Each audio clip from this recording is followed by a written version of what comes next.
आजादी। हम क्या चाहते हैं? आजादी। आजादी। दोस्तों, खतरे की घंटी बज चुकी है सभी हिंदू के लिए जो भारत में रहते हैं। जी हाँ, आपको जानकर हैरानी होगी कि 65 सालों में हिंदुओं की संख्या में 8% की गिरावट आई है, जबकि मुस्लिम 1.5 गुना बढ़ गए हैं। 43% मुस्लिम आबादी में इजाफा हुआ है। अब सवाल ये है कि खतरे में कौन है, हिंदू या मुसलमान? दोस्तों, चुनाव का माहौल चल रहा है और एक प्रोपेगेंडा चलाया जाता है कि मुस्लिम खतरे में है, लेकिन क्या जो कौम खतरे में है उसकी आबादी बढ़ेगी? बात केवल भारत की करें तो हिंदू घटे हैं और मुस्लिम तथा ईसाई बढ़ गए हैं। पहले हिंदू 84% थे, जो अब केवल 78% रह गए हैं। 1950 में मुस्लिम आबादी का हिस्सा लगभग 9% था। 2015 में बढ़कर लगभग 14% हो गया है, लगभग 1.5 गुना। और खास बात यह है कि इसी पीरियड में हिंदू अपने ही देश भारत के 9 राज्यों में अल्पसंख्यक हो चुके हैं। आने वाले समय में कौन कौन कहां से भागेगा और कहां अल्पसंख्यक होंगे, ये तो समय ही बताएगा। दोस्तों, हिंदुओं को थोड़ी सी दूरदर्शिता का प्रयोग करते हुए ये विचार करना होगा कि आने वाले समय में यदि हिंदू सजग नहीं हुए तो भविष्य क्या होगा, उनके बच्चों का क्या होगा? क्या देश में सेकुलरिज्म रहेगा? क्या संविधान से चलेगा देश या सरिया घुसेड़ दिया जाएगा? विचार जरूर करें। बाकी स्थिति को भयानक होने से रोकने के लिए हिंदुओं को वर्तमान में बस एक काम करना है। आने वाले 4 चरणों में हिंदू वोटिंग 100% होनी चाहिए और मजबूत सरकार बननी चाहिए। जी हाँ, 56 इंच सीने वाली सरकार। भारत में खतरे में है मुसलमान का नैरेटिव उतना ही पुराना है जितनी पुरानी तुष्टीकरण की राजनीति है। केंद्र में श्री नरेंद्र मोदी के नेतृत्व में बीजेपी की सरकार बनने के बाद इस नैरेटिव को और हवा दी गई। इसके पीछे कारण यही है कि बीजेपी सनातन का पक्ष लेती है और सनातन को आगे बढ़ाती है। शायद ही कोई दिन बीतता है जब मुस्लिम पीड़ित का प्रोपेगेंडा न चलाया जाता हो, लेकिन जमीनी हकीकत इसके ठीक उल्टी है।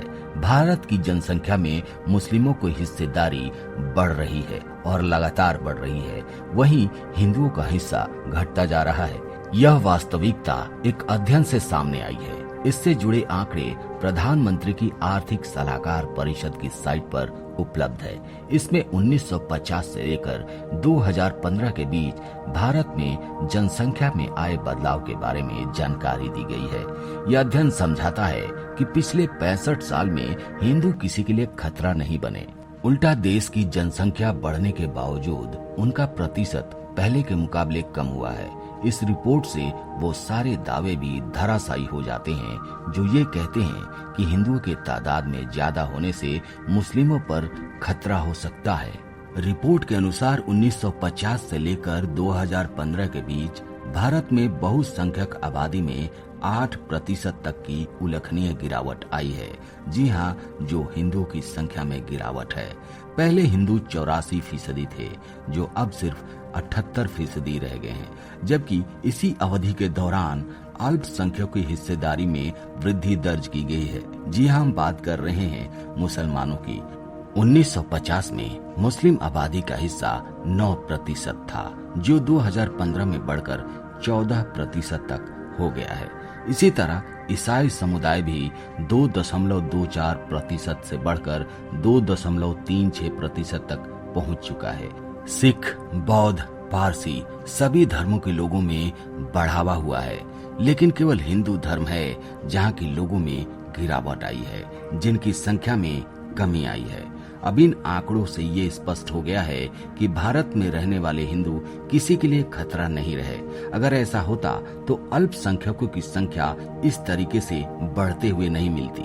इसके अलावा इस बात से ये भी साबित होता है कि हिंदू हर धर्म के प्रति सहिष्णु है, क्योंकि भारत में कभी ऐसी साजिशों का खुलासा नहीं हुआ कि वे दूसरे मजहब के लोगों को लालच देकर अपने धर्म में परिवर्तित करवा रहे हैं। उल्टा इस बात के प्रमाण जरूर हैं कि दूसरे मजहब के लोग हिंदुओं का धर्म परिवर्तन कराने के लिए बाकायदा प्लान के तहत काम करते हैं और उन्हें धर्म पथ से भ्रमित करते हैं, उनका धर्म परिवर्तन कराते हैं, या तो डरा कर कराते हैं या लालच देकर कबूल कराते हैं।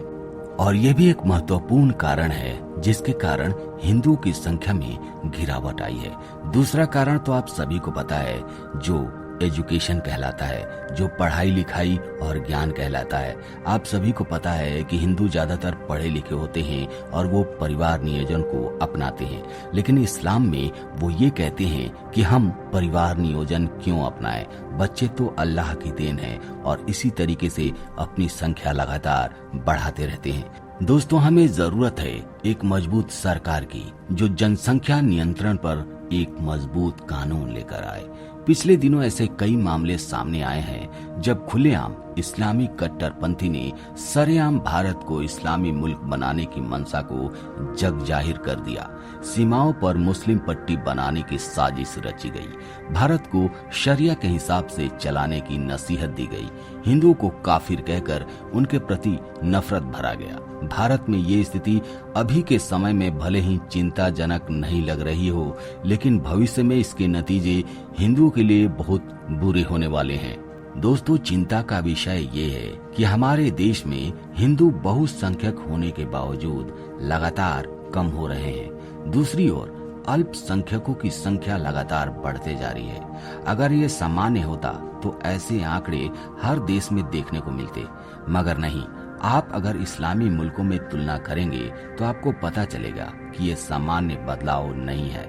बांग्लादेश की बहुसंख्यक आबादी 1950 में 76% थी, आज भी उतनी की उतनी ही है, लेकिन हिंदुओं के साथ ऐसा नहीं है। 1950 में उस क्षेत्र में 23% हिंदू थे, लेकिन अब केवल 8% बचे हैं। जी हाँ, हम बात कर रहे हैं बांग्लादेश की।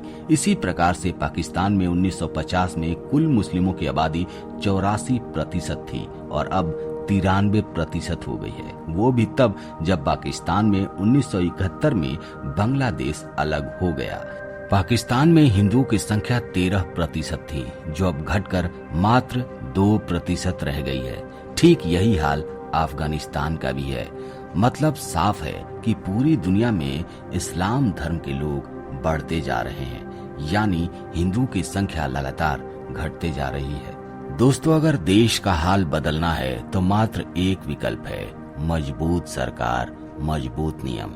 इसलिए विकल्प अब आपके हाथ में भी है, क्योंकि वोट आपको देना है, सरकार आपको चुनना है। तो आप ऐसा सरकार चुनिए जो इस नियम पर खरा उतरे, जो जनसंख्या नियंत्रण कानून को लेकर आए, जो घुसपैठियों को हमारे देश से भगाए।